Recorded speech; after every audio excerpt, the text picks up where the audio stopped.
काबरा मुर्तज़ा साहब, अब सूरत हाल ये है कि इस वक्त जाहिर सी बात है इस्तीफा हुआ है मंजूर के नहीं, ये तो पहला कानूनी नुक्ता होगा। इसको देखते हैं किस तरह तहरीक इंसाफ इस मरहले को अबूर करती है। अगला मरहला जो नंबर भी पहला नुक्ता मैं दे रहा हूँ ना जी, कि इस्तीफा, मैं तो उससे पहला वो दे रहा हूँ कि ये इस्तीफा कानून के मुताबिक हुआ है या नहीं हुआ।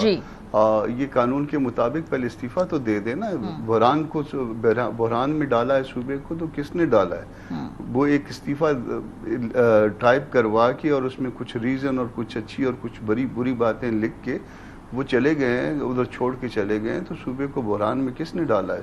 पहले तो ये तो डिटरमिन कर लेना और फिर उसके बाद फिर आगे चला जाए। ये तो फिर कल चैलेंज हो जाएगा, मुझे जो लग रहा है। ये PLD 1993 सुप्रीम कोर्ट है, पेज 473, ये इनकी कंजम्पशन के लिए, ये उसको देख के जो है ये इस्तीफा बनाया गया है।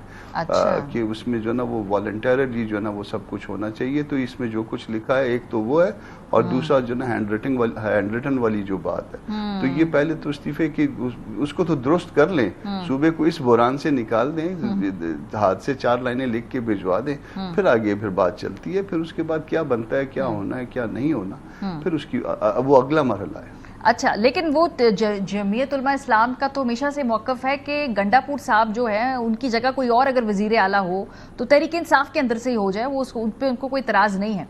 ये जो इंटरेस्टिंग नुक्ता आपने उठाया, आपका ख्याल है ये लाइलमी है गंडापुर साहब की, या कोई बारीक वारदात है, या उनको नहीं, आप उसमें आर्टिकल को रेफर कर रहे हैं, और आर्टिकल जब रेफर कर रहे हैं और फिर जब जाहिर है उनके पास एडवोकेट जनरल है, उनके पास पूरी लीगल टीम है, और जब लीगल टीम है तो उसमें जो कुछ लिखा गया है वो शायद वो जानबूझ के, मैंने आपको जजमेंट भी बता दी है सुप्रीम कोर्ट की कि वॉलंटरली जो है ना वो उसको वो रिजाइन करना चाहिए। जब उसमें इतनी बड़ी कहानी डालेंगे तो वो उसमें जो है ना ये जो रजा कराना है उसकी हैसियत है, एक तो वो ख़त्म हो जाती है, फिर उसकी प्लेन लैंग्वेज है कि वो हैंड रिटन होना चाहिए।